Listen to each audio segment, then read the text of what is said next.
A loyalist group is set to protest an Irish Republican Bloody Sunday memorial march in Glasgow.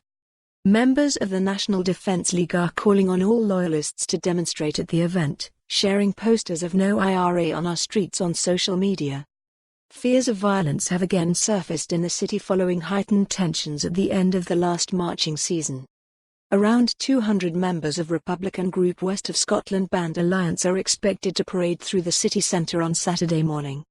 The group, which describes itself as politically independent, is taking to the streets to highlight what happened on Bloody Sunday in Derry and continue to call for the prosecution of those responsible.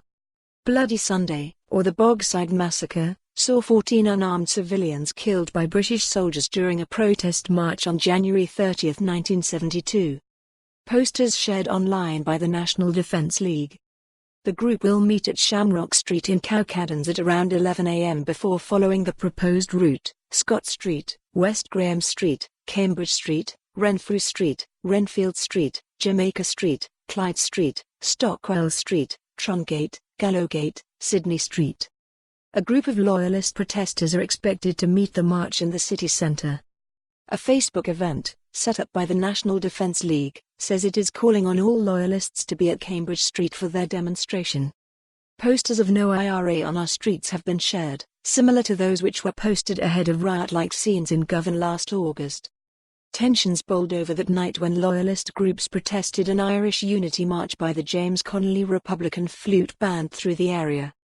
A significant deployment of riot police were on the streets that night in what became the start of a challenging period of marches in the city. Commenting on the latest event, a spokeswoman for anti-racism group Call It Out claimed that violence from counter-protests is likely. Violent scenes erupted in Govan in August.